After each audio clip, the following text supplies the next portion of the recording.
Oh my God. It's on.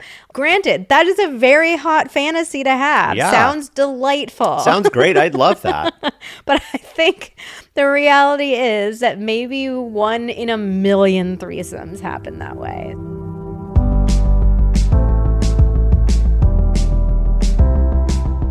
Hello and welcome to the Pillow Talks podcast. We're your hosts, Vanessa And Xander Marin. I'm a sex therapist with over 20 years of experience. And I'm just a regular dude. We share the ups and downs in our relationship while giving you step-by-step techniques for improving yours. Make sure you subscribe for your weekly double date full of totally doable sex tips, practical relationship advice, hilarious and honest stories of what really goes on behind closed bedroom doors, and so much more. It's the sex education you wish you'd had. Today, we are doing an entire episode about one of the hardest words for Xander to currently say. Threesomes. Oh, that was pretty good, actually. Yeah, threesomes. 3 is you and me. 1, 2, 3. No, okay. All right, I was unfair. You did a good job. I did, but that's because I was ready and I was enunciating. And you were practicing. I'm sure. There you go. I'm sure that throughout this episode, I will stop thinking about this so hard and I will butcher threesomes. Okay, so why don't we have you explain, why do you sound so different, Xander? Why do I sound Why do like you have a nice there's something slow in my lisp? Yeah, why do I sound like there's something in my mouth? Well, the answer is there is something in my mouth. I had a procedure about 8 days ago. A device was installed in the upper part of my mouth, my upper palate. It was a palate expansion surgery. And so I have a palate expansion device installed in my mouth because I have an abnormally narrow upper palate, which impacts all kinds of things like breathing and energy and my nose and allergies and sleep. I just learned that it was a huge problem and that there is actually a procedure they can do, a process to expand that area, and it really impacts your life for the better. So I had that done, and it's going to be a couple of months of basically cranking this device that's in my mouth, and it will slowly push my upper jaw, my upper palate open wider and wider to maybe somewhere between 6 and 10 millimeters. So we've been told that your voice will get better. You'll get less lispy as your mouth just gets... Yes. You have some pretty gnarly hardware in your mouth right now. Your mouth, I do. It needs a little time to adjust, but we decided we've got to continue on with the podcast. So we're just going to have a nice little period of kind of lispy Xander. Yeah, transition time. There you go. Yeah. So, the doctor told me that likely in about a week or two, my voice will kind of go back to normal. We shall see. I'm about 8 days in. I'm getting more and more used to it. I'm also doing Invisalign at the same time. I'm not wearing my Invisalign trays right now because it's that adds a whole nother layer to it. So it's I'm getting used to 2 different things going on in my mouth. It's kind of a lot, but we're going to ease our way into podcasting by doing no Invisalign trays, at least today. And so sorry for this voice sounding a little different than normal. It's not entirely pleasant for me. I'm getting used to it. And hopefully over the coming weeks, you'll hear my voice getting better and better. Yeah, so Xander's really excited about all these benefits like sleeping better, having better oxygen, fewer sinus issues, stuff like that. But I am most looking forward to you getting hotter. Because apparently this procedure changes the way your face looks in a hotter way. You're going to look much more attractive. Well, who knows what I'm going to look like with more pronounced cheekbones and a more chiseled jawline. So if you're not already, you should definitely follow us over on Instagram so you can watch Xander's face change over these next few months. Yeah, it's going to be fairly quick, over the course of 3 to 4 months. Yeah, you'll be able to see a shift. Some actual real changes in how I look. So which is kind of wild. We're at Vanessa and Xander if you're not following us there already. Okay, so that little disclaimer aside, today we are talking all about threesomes. This is a topic that we always get so many questions about, so we decided let's do a whole episode breaking it down. Who's having them? Are we enjoying them? How to have them if you want one? And we're going to wrap it up with some hot, hilarious, and very awkward stories about other people's threesomes. And we're also going to talk about, are Vanessa and I having threesomes? Yeah, we will. Are will we share or that. aren't we? Okay. But first, I got to get us into this week's review of the week. Opening up hope. I've been going through years of frustration in my marriage about lack of sex, bad sex, and personality differences. You know what? Maybe Vanessa should read it this time. What, to spare you? Yeah, to spare I'm me. giggling at years of frustration. Years of frustration. Okay, I can read it. I've been going through years of frustration in my marriage about lack of sex, bad sex, and personality differences. The Pillow Talks podcast is something that is opening my eyes to how I've been contributing to these issues and ways that I can work on things from my end. Hey, we love to see it. I started seeing them on Instagram and loving their content there, and so I decided to give their podcast a listen. Being a podcast virgin, having never listened to a podcast at all before. Wow. Great one to be my first. Oh my gosh, that's actually really cool to be someone's first podcast they've ever listened to. I love that. Very cool. They are so relatable and seem so non-judgmental, which makes listening to them and taking their advice so easy. I'm only 4 episodes in and just starting my journey on my path to improvement, but this podcast has already made such a difference in my mental state and happiness. I'm already feeling closer and closer to the point where I bring my wife into this journey. Thank you both so much for your content, approach, and advice. Oh my gosh, we love this. Thank you for this incredible review.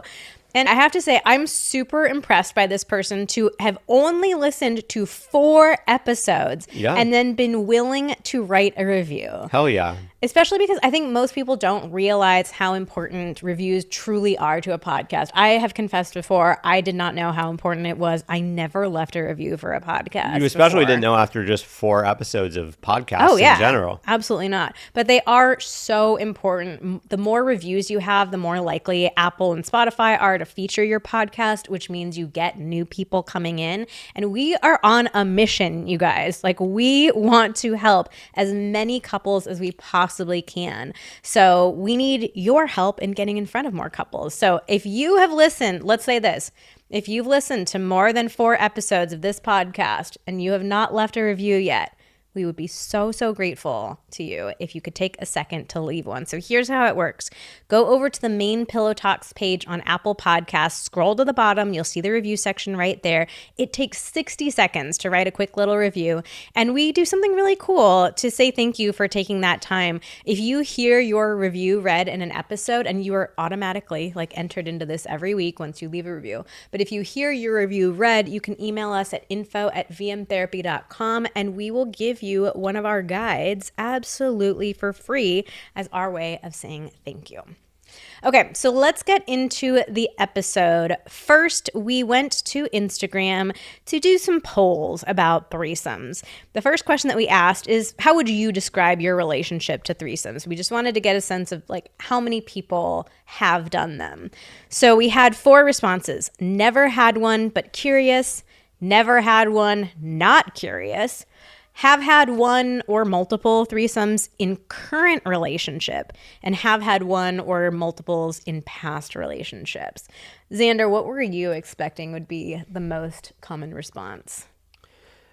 The most common would be that you haven't had one and you're not curious. I thought that though the curious crowd. Ooh, that's a tough word for you. Yeah, I would have thought that the curious crowd would have been pretty close. Yeah, the curious. I would have thought that never had one, but also curious would be pretty close behind. It does go in that order, but it's not close. Okay, so here were the responses. The most popular one was never had one, not curious. 59% of people.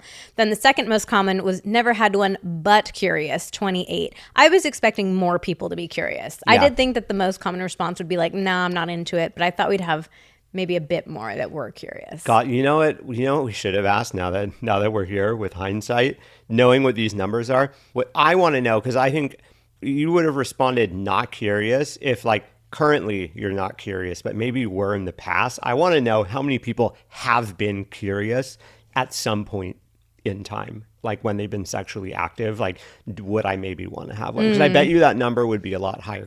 So then only 10% have ever had one in the past, and only 2% have had one in their current relationship. Wow, that's really interesting. Not very only many. 2%. Not very many people currently do this. So only 12% have ever had a threesome in our audience, which actually, that seems like about right to me. 12%. Yeah. 10. Yeah, I mean, if I'm thinking about my friends, I don't know how many of them have had threesomes. Okay, I have to pause though and take a quick little tangent. I just want to make sure we're both being really clear that like we're not making fun of people who have speech impediments or lisps. I actually have a little bit of a lisp myself and found out about it in a kind of embarrassing, very public way. So I totally get that it's like an area of sensitivity for people, and we're not making fun of that. It's the novelty of like you have some gnarly hardware in your mouth.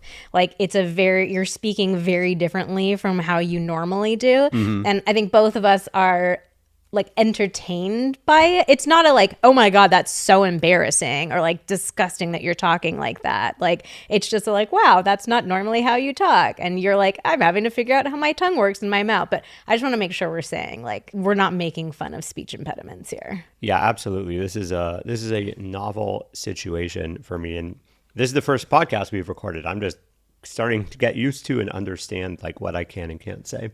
Yeah. Okay. So back to it though. The next question we asked was, if you have had a threesome, would you do it again? Only 26% of people said yes.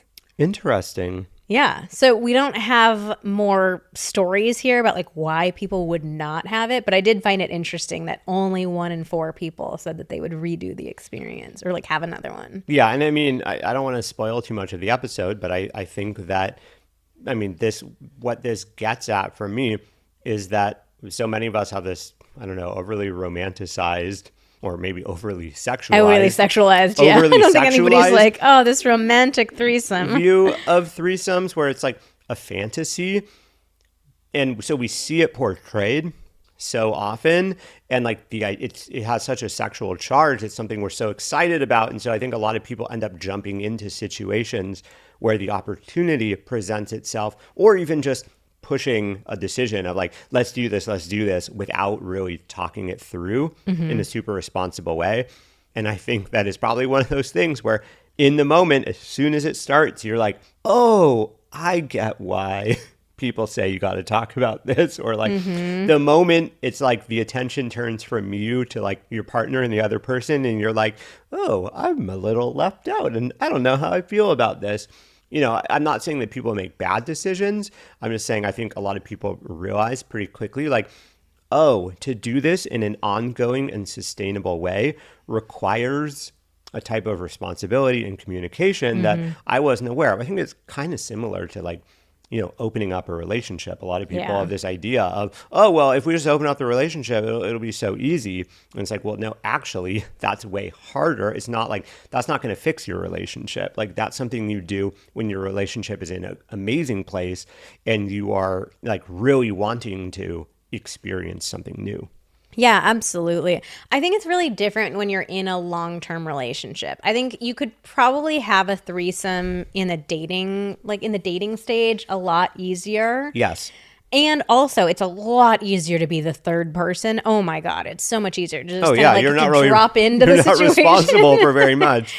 Yeah, I mean, there are challenges for the third as well. But like, yeah, when you're in a long-term relationship, there just are inherently more feelings involved that can make the whole thing feel a lot trickier for people. And I think, you know, in my experience, the people that I know who do generally have more threesomes on an ongoing basis are people who tend to be in, you know, less monogamous type of situations, in more sort of open or poly types of situations where they have already done that work of, you know, they have that foundation of the communication, that foundation of like being able to, you know how to really handle and confront jealousy and, all that stuff. And, it's a lot easier to do this on an ongoing basis if you are already comfortable with having sex with other people in general within the confines of an existing relationship.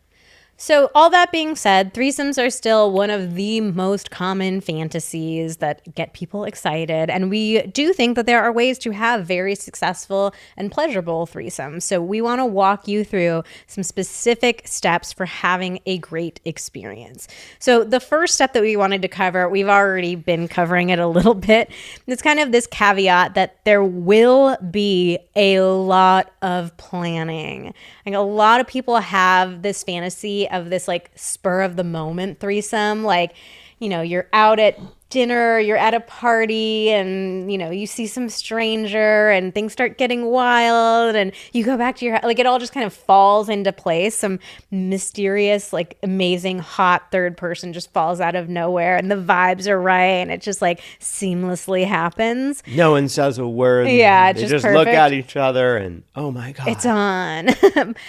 Granted, that is a very hot fantasy to have. Yeah. Sounds delightful. Sounds great. I'd love that.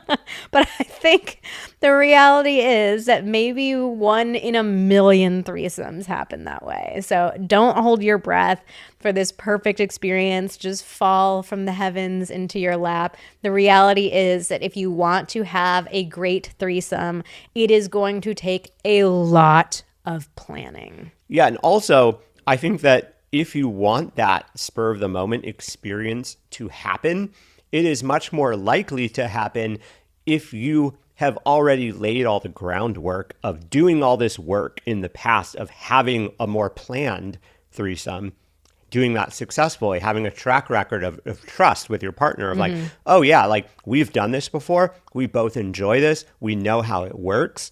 We have the communication, we kind of have an ongoing agreement that this is something that we are into and we know how to say no at any point if either of us are feeling uncomfortable.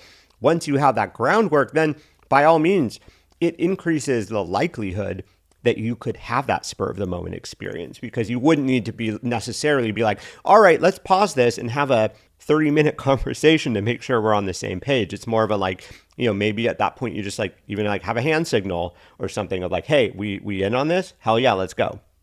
Okay, so first thing you're going to need to do is talk to your partner about it. Let your partner know you're interested in a threesome. And this is a step that just right off the bat tends to deter a lot of people because it can be an intimidating thing to talk to your partner about. So one of our favorite little sneaky tricks for talking to your partner about any sort of fantasy or curiosity that you have is to use what we call the dream scheme. So what you do is tell your partner, hey, I had the craziest dream last night. I had a dream that we were having a threesome. And then you see how your partner responds. And you can throw in things like, oh, I hadn't ever thought about that before, but man, it was really hot. Or that's not something that I'd really fantasized about before, but I can't get this dream out of my head. So our preference is always for couples just to be open and upfront with each other. Like I said a few minutes ago, this is one of the most common fantasies. So I do think if you were just to go to your partner and say like, hey, have you ever thought about having a threesome? Like, I'm kind of curious about it. Like, there's probably a pretty high likelihood your partner will say, like, I've also been kind of curious about it. But the dream scheme is a really nice technique if you're feeling nervous and just like working your way up to that level of confidence of talking to your partner openly and directly. Of course, another option is to just use this podcast episode. Like, hey, did you see that this week's Pillow Talks episode is about threesomes? Like, why don't we listen to it together? What do you think about that? I've never thought about it before, but now I'm thinking about it because Xander and Vanessa were talking about it. So you can use either of those techniques to open up the conversation. One thing that can come up when you talk about a threesome, especially if you have a partner who tends to struggle with self-confidence, is that your partner might assume that what you're saying is, I want to have sex with other people because I don't like having sex with you. Yeah, I think you're a lot, not exciting enough for me. I need more excitement than you are able to offer. Yeah, I need someone else. I need someone more. I need someone better. So if you already know your partner struggles with self-confidence, one thing to focus on in those conversations is why you want to have a threesome with them. It's with like your partner. With your partner. Yeah, it's an experience that you want to have with your partner. So it's not about like, oh, I want to find some super hot third person who has a better body than you do or like is better at blowjobs than you are. And if for some reason you are, if that is what you're thinking, then just no, this is not for you. Yes, this is not for you, for sure. But yeah, just sharing with your partner, like maybe it's something along the lines of like, I love when we try new things together, or like, you're the only person that I've ever felt comfortable like kind of pushing outside of my comfort zone with, or like, I think it would be so sexy to watch you, you know, have this experience. I think it would bring us closer together. Like, why is it that you want to have this experience with your partner rather than like, oh, I think that girl over there is really hot and I want to be able to fuck her too. And then final thing I'll say here is do not pressure your partner into having a threesome. It is so important that both partners are enthusiastically on board with anything in the bedroom, but especially with threesomes. And we hear about this far too often where one partner really feels pushed into it. The experience just doesn't go well. It ends up like driving them further apart from each other. It causes huge conflict or problems. Like you can destroy a relationship with a threesome. 100%. Oh, yeah. You can. So it's just so important to not pressure your partner into it. And then along those lines of not pressuring them, I think also the way that you start talking to your partner is so important. Like my recommendation would be not to be going into it like, do you want to have a threesome? Or like, I want to have a threesome. Or like, we should have a threesome. It's kind of like, when we talk about this with initiating sex, where it's like, often just the question of, do you want to have sex is actually a bad question because it feels like a binary, like a yes, no, I have to make a decision in this moment. So like, just like sex, where often we're asking like, hey, would you be open to having sex? Like sometime today or sometime this week. I think opening up the conversation about a threesome with more of a, what would your openness be to something like this at some time in the future? And then even adding on to that, like, I'm not asking like about like, I don't want to do this right now. I don't want to do this tonight. I'm not asking you to like commit to anything. I'm wondering if you're open to like us beginning the process of starting to explore what something like this could look like. And like, I would only want to do that if we went through this whole process of exploration and are both feeling good about it. I think that's really going to set yourself up for the most success, because I think we hear from a lot of partners of people who have been like asked about a threesome who are like, oh, my partner is coming in really hot and heavy saying like they really want to have a threesome, or like they're asking me, I don't know what to say. And it's like, of course, if someone's coming at you of like, hey, want to do this? Yes, no. That puts a lot of pressure on you. You're way more likely to just say no, because it's like, well, that seems like a horrible idea, versus, hey, are you open to like continuing to talk about this and like kind of exploring all the ways that we could or could not do this and what it might feel like? And then let's both see if we're open to it. Because I think otherwise what your partner is going to hear is like, oh, wow, my partner's been thinking about this for a long time. They're really sure. Like, why have they been thinking about this so much without me? And you feel really left out. So I think trying to open it up is just a, hey, would we both be open to talking about this more would be so helpful. Okay, next step is to get clear on your boundaries.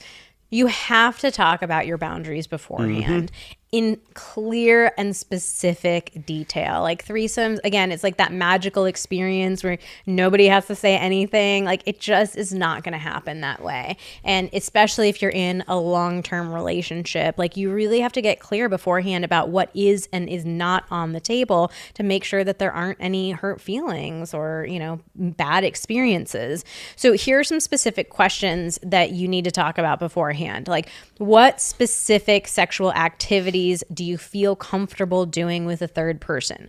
What activities are on the table and what activities are off of the table? So for example, like maybe intercourse feels totally fine, but you would not want your partner to engage in oral sex. Or maybe there's something about kissing that you're like, I just don't want to see my partner kissing another person. Yeah, like that feels way too intimate. Like this is about sex, not about intimacy. Yeah, so really getting clear on like specific activities. Another question is, are the rules different for each partner? Like in general, I think the rules probably should be the same in the majority of circumstances, but like there definitely can be situations where it's like, yeah, like let's say it's a, you know, a male female couple and they're bringing in a woman, like a third woman. A very common boundary is like, okay, the two women can play with each other, but the man can't play with the woman, right? So it's like that might be a situation that you want to set up as well. But yeah, what are you allowed to do? What am I allowed to do? Are there differences there? Then there's also like planning for potential negative situations. Like as much planning as you do beforehand about what's on and off the table, like you still might get into the moment and say like, ooh, I know I told you you could kiss her, but oh, this is feeling really uncomfortable to actually see it. So you need to talk beforehand about like what happens, what will we do if in the middle of this threesome, one of us starts to feel uncomfortable or starts to feel jealous or wants to stop. Yeah, and what's that going to feel like if the other one is super into it and is like, oh my, like starting to get really excited and have a great time? Like, are you going to be okay stopping? I mean, that in and of itself is a great question to talk about with each other. Like, honestly, what do you think it'll feel like to see me being intimate with another person? You know, so that's a good one. Then also you might want to talk about like, what do you want the third person to do after the threesome? So is it okay for them to hang out? Can there be some cuddling? Can there be some talking and aftercare? Do you want them to leave right away? Are you open to them spending the night? Like what do you want to happen after the threesome? A lot of people don't think about the after. They're just thinking about the in the moment, not like, oh, okay, we're done. Can you leave now? Right? I mean, I think this is, this is similar to like a one night stand. I think a lot of people, it's like, you know, before it starts, you're like, oh my God, all I want is to hook up with this person, or all I want to do is have sex. And like the idea of a one night stand sounds so hot. I know, you know, when I was single, it was so much like you want it so bad and then you do it. And the moment you finish, it's like, oh, now what? Like, oh yeah, I forgot about what it feels like afterwards. Yeah. And then you might also want to talk about, are you open to repeat performances with the same person? Like, do you want to have multiple threesomes with them? Or is this a like one and done kind of thing? One time only? Yeah. And like along those lines then is like, yeah, is this somebody that we know or someone that we will get to know because we've had a threesome with them and we're going to then continue? Or is it like, this is really meant to be one night standy, where it's like we meet this person just for the sake of having the threesome, and then, you know, there is no more connection after that. Yeah. Or like, what's it going to be like if we maybe we live in a small town? Like, what are we going to do when we see that person again? What's that going to be like? Like, get really realistic with yourself. Be honest with yourself about what it's going to be like. And I would also say, like, if you cannot agree on the boundaries, which is a very likely outcome, like one person might really want to, like, you know, I really want to have intercourse, and the other person's like, I really do not want to see that happening, right? So if you can't agree on the boundaries, either default to the person who has more boundaries or just don't do it. Yeah, and I think if you are finding that your partner has more boundaries and you have less, I understand how tempting it might be to be like, okay, well, sure, we'll do it the way that you want to do it.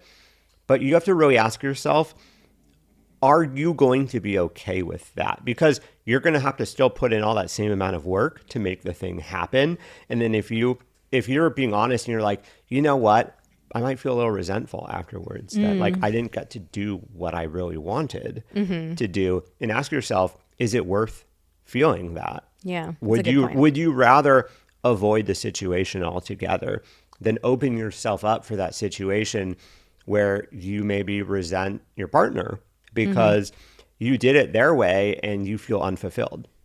Okay, next we have a great tip that I think so few people do, and this is such a mistake to skip this. Fantasize about the threesome first. Yeah. So fantasize about it on your own. Dirty talk about it with your partner when you guys are having sex, just the two of you. Maybe even like kind of role play, like pretend that there's another person there, or pretend that you guys are like, you know, out looking for that person that you're going to hook up with. I think that's really huge. I just want to jump in right there because I think so many people gloss over that, especially because most of the reason I think that we think about threesomes so much is thanks to porn. And I think in porn, they are so often portrayed in this way where it's just like constant action. Everyone is getting action all the time. And I mean, I haven't done it in real life, but like most things, porn is super unrealistic, right?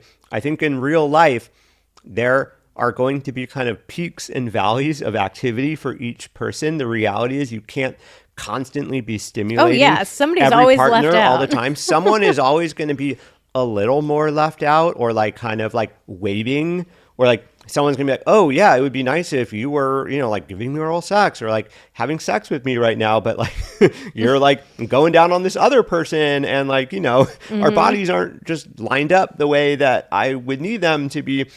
So kind of acting that out, like, okay, like you're going down on her right now, and I'm like trying to figure out how to have sex with you or have sex with her, like, how is that actually? I wouldn't dirty talk that. Like, I'm trying to figure out. No, not the dirty talk, but the, but yeah, the, just kind of. But the acting it out a bit of like, hey, how is it actually going to feel to you in that moment where you're like, oh, okay, cool. I guess I'm probably just sitting here for 30 seconds or 2 minutes and like rubbing some backs while, rubbing some backs and encouragement. Like, how is it? Am I good with this? Or because like some people are like.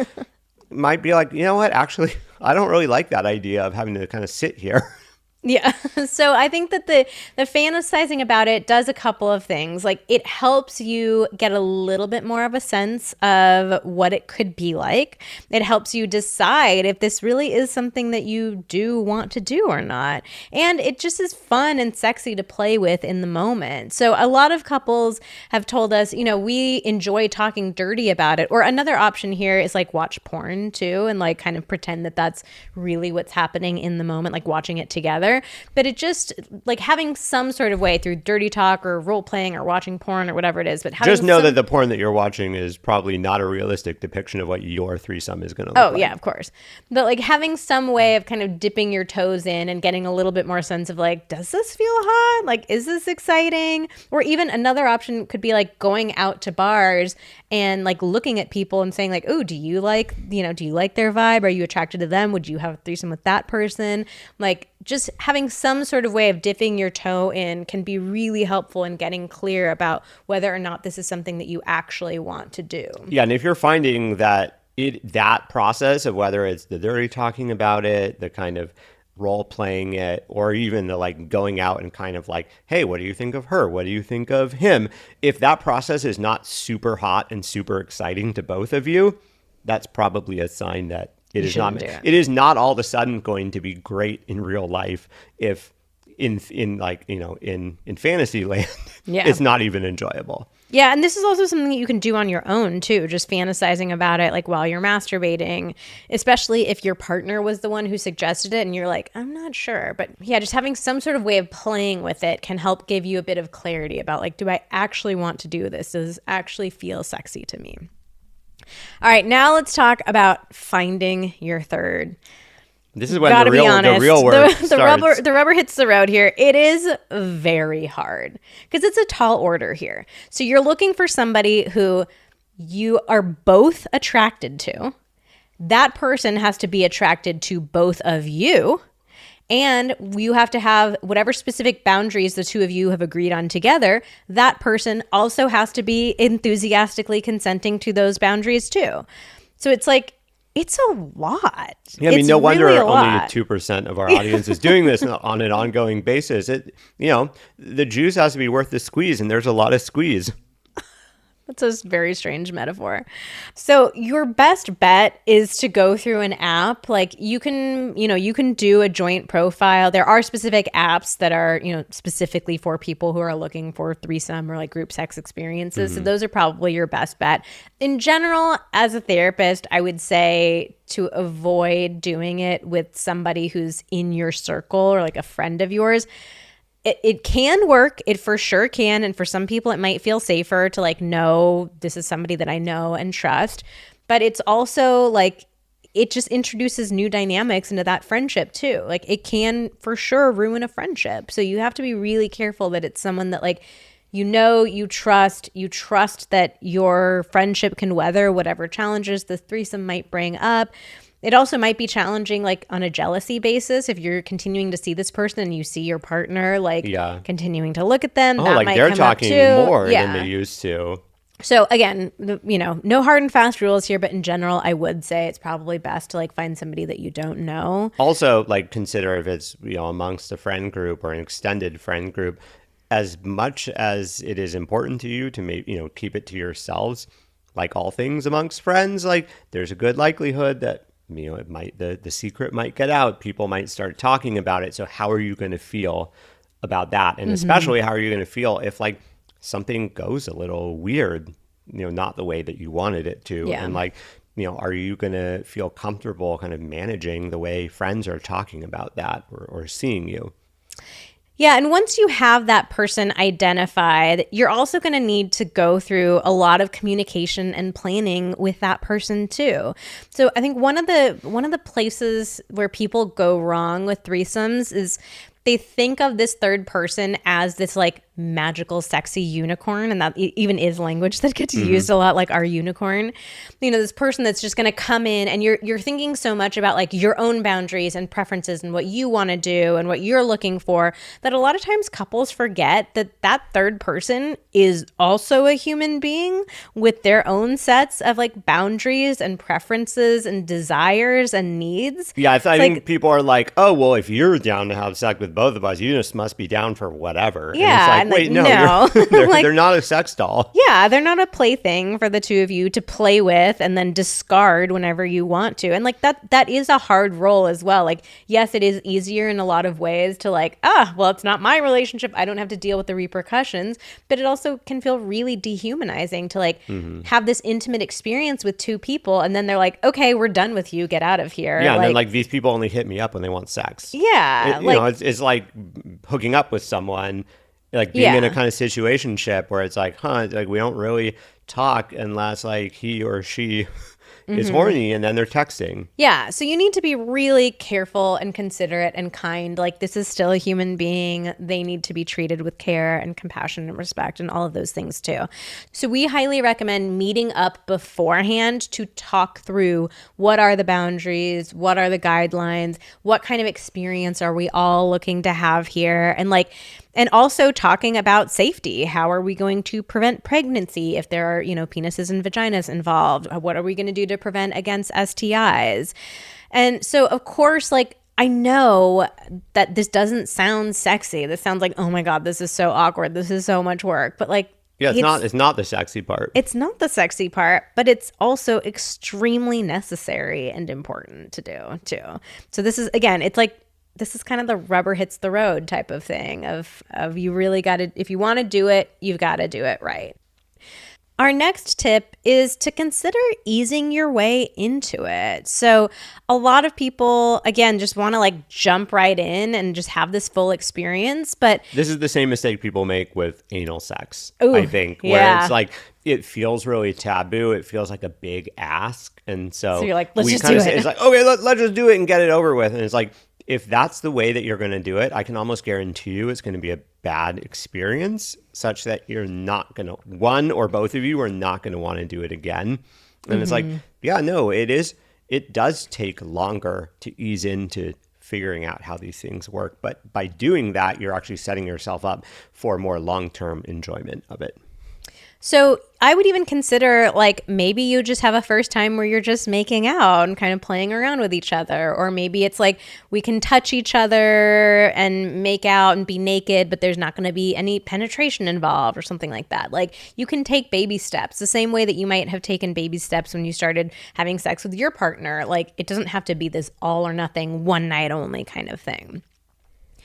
The next tip is to stay sober. And this is another one that I know sounds like a party pooper type of thing, but being drunk, being high can really impair your judgment. They can make communication so much more difficult. It can make it harder to be in tune with your own comfort levels. It can make any of those emotions that you might or might not feel more heightened. Yeah. So I think you're going to have a way better experience and drastically minimize the chances of something going wrong or feelings being hurt if you're sober, especially at least for that very first experience with somebody new.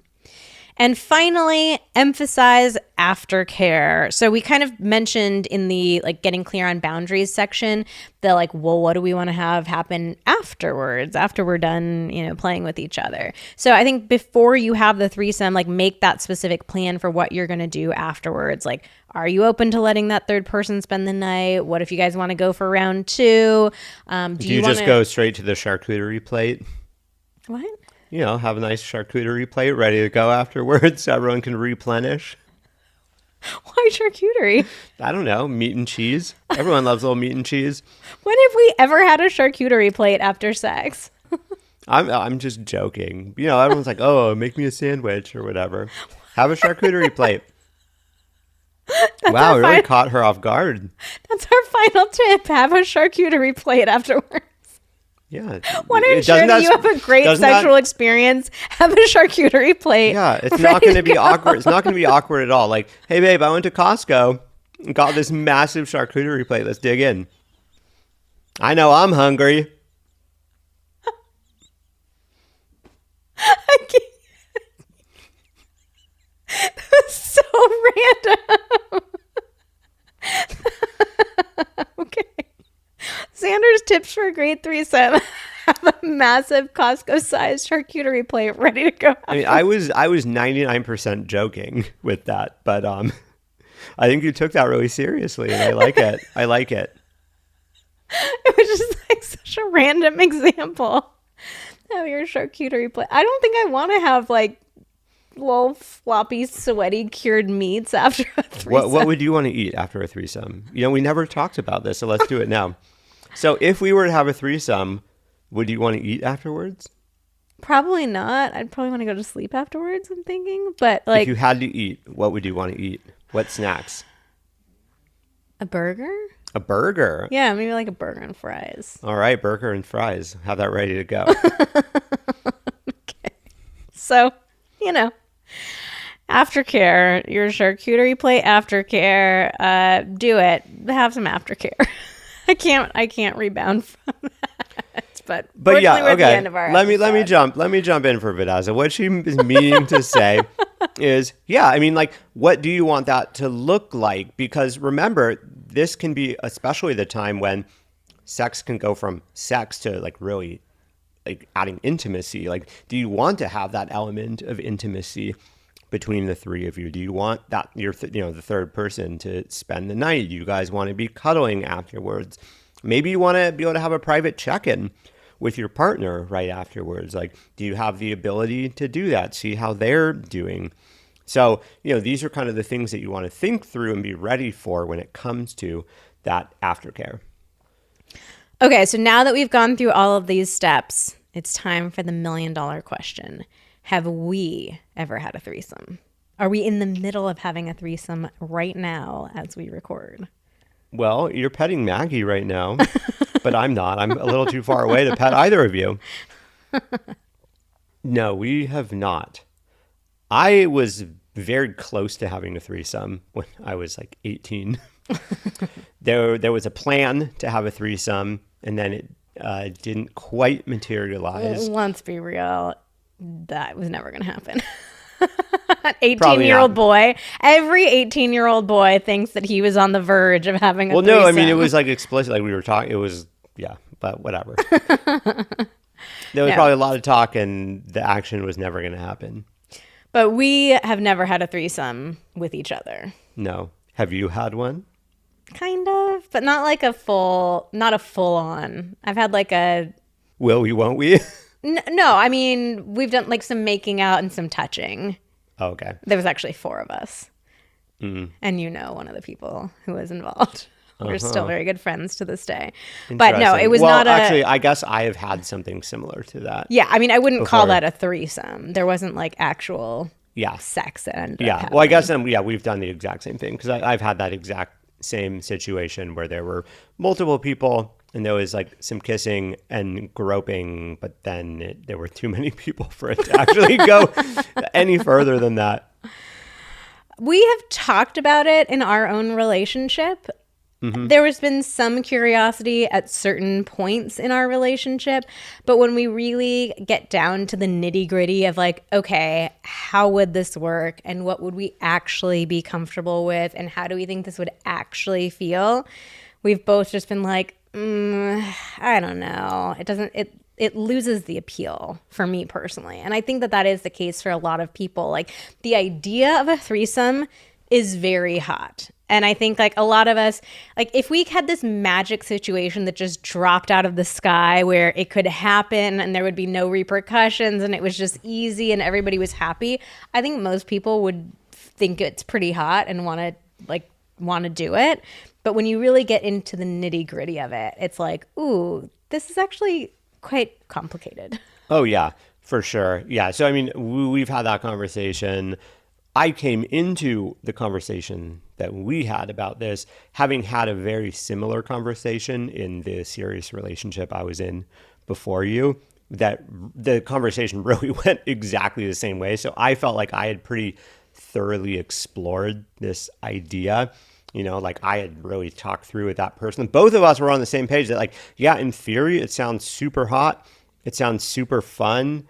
Like, you know, we talked about how we would do it, like, you know, whether it would be with another woman, with another man. We were both like, yeah, like we were totally on the same page about how we would want to do it. But then talking through, okay, let's talk about logistically how we would manage this being in a long-term committed relationship where we really care about each other, you know, acknowledging that, you know, we do feel some jealousy when, you know, if we see someone talking with someone else and like, what is that going to be like in the moment? What's it going to be like if it's starting and then one of us isn't feeling great about it, all that kind of stuff. And it kind of pretty quickly was like, this seems like more trouble. Wow, that was a hard one to say. This seems like more trouble. Oh my God, that's more the way the gymnastics my tongue has to do between those two words. Trouble. More, it's not trouble. It's the transition from more to trouble. It just felt like more trouble than it was worth. So it ended up just being like a fun thing to kind of like talk about. And I feel like the same with us. Like it's fun to like talk about it, maybe a little dirty talk or fantasizing about it, knowing that, yeah, in real life, it's just like, it's going to be way more work to make it happen for a kind of unknown amount of payoff and a lot of possible downside. There was one other thing that you said that I wanted to ask you about. You said in the past you were considering you would have a threesome with another man. As a very straight man, what was the thought process for you? I mean, we talked about who we would have a threesome with. We were both on the same page that both of our preference would be doing it with another woman. And so like, yeah, we were very much on the same page of like what type of threesome it would look like. So yeah, to sum it all up, like I think the idea of a threesome is very sexy. It's definitely a turn on. It's definitely a little bit of a fantasy. It's definitely one of those most common fantasies for men and women. Everybody. Oh yeah, for sure. Most people, that is a more common fantasy. Yeah. For me personally, like once I've gotten down into the nitty gritty of like, okay, what would we have to do? What sort of work would be involved? What would it feel like? Like, actually, I think for me, it's more just the work involved and getting it set up. Like, I feel pretty confident in our ability to like navigate the experience in the moment, but it's all that work of like finding another person and figuring out what are the boundaries and how do we communicate it to them. And it's just like, I'm like, oh, it's just a lot. So for me, it hasn't felt like, it just hasn't really felt worth it. But again, I do think like it's a very common fantasy. I think there are plenty of people who've had great experiences with it. I do think it's something that's like worth people exploring. It's just, it's a lot more work than it might seem like in your head right now. Yeah. Early in our relationship, I think, maybe like it was more 50-50. Like it feels like a lot of work for a questionable payoff. Mm-hmm. Combined with, it also feels like it could be an opening of Pandora's box. And I don't know how I'm going to feel. I don't know how you're going to feel. I don't know what this is going to be like, what that's going to be like. Now, after being together for so long, I feel really confident that we could do it really well and like communicate really well and not feel super jealous. I have like no worries about that. It just legit feels like a lot of work. let's wrap things up with some funny, awkward, hilarious, maybe a little sexy threesome stories. So we turned to our Instagram audience. We asked for some good ones. And I'm going to let Vanessa read all of these. Okay.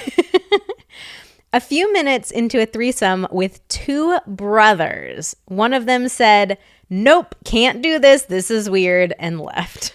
Can't blame that brother. There's no way in hell I could have a threesome with one of my siblings. Horrible. Yeah, that seems like only good for the non-sibling third person. I was apparently enjoying it too much, and the guy's wife commented, "Wow, chill out."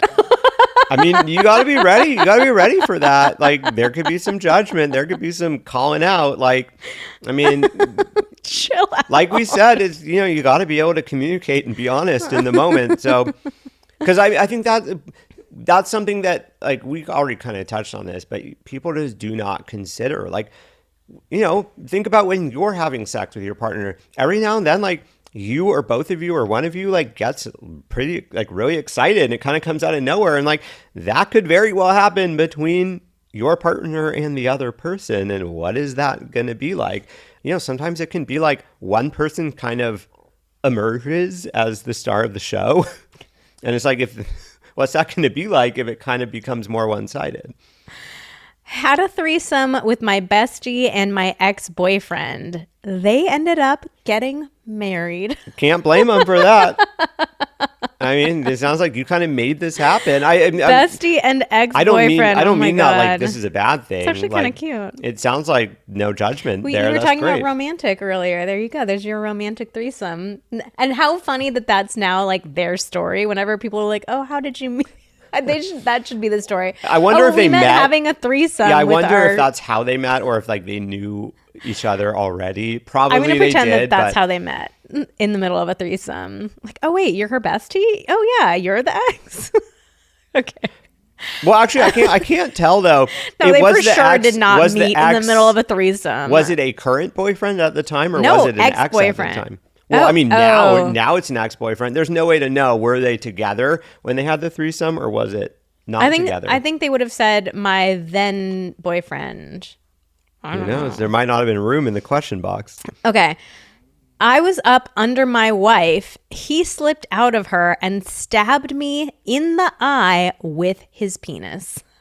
I mean, you could go to the hospital because of a threesome. It is possible. It sounds like, you know, there was no mention of a serious injury, but there could absolutely be a sex injury. And, you know, I don't know. Do you have like liability? Do you have like insurance to cover that at your house? At like a slip and fall?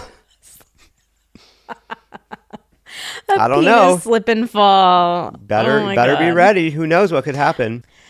I joined my friends in bed at their destination wedding on their wedding night.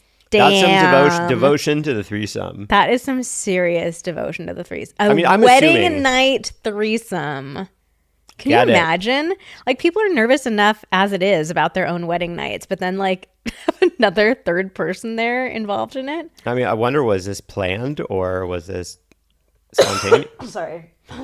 I wonder, was this planned or was this spontaneous? Who knows? Well, I hope that everyone was happy.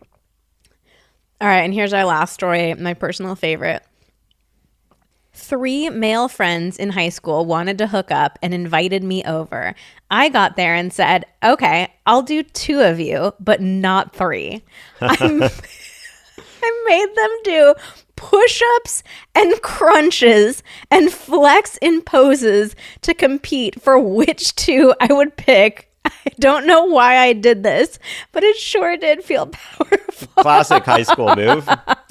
Classic. I just have such a good mental image of 3 like pimply, awkward 17-year-olds. I'll do anything. I'll do anything. Tell me what to do. Was this you? Was this your situation where you almost had a threesome at 18, but you lost the push-up contest? No, there wasn't. It was somewhat similar to the situation, but there were no push-ups, or it was kind of just like flexing in poses. I'm dead imagining that. Like, was just some little guy like flexing his biceps like, pick me. I want to be one of the two. So good. And I love how she's like, I don't know why I even did this in the first place, but sure did feel good. All right. Well, that wraps up our threesome episode. Hope this entertained you. Come on over to Instagram and give us a follow there if you are not part of our community already. If you listen to this and you do have a threesome, tell us how it goes. We want. Report back. Please give us all the details. We would love to live vicariously through you. We're at Vanessa and Xander with an X. All right. Well, that's it for today's episode of Pillow Talks. Thank you so much for listening. Join us again next week when we talk about flirting.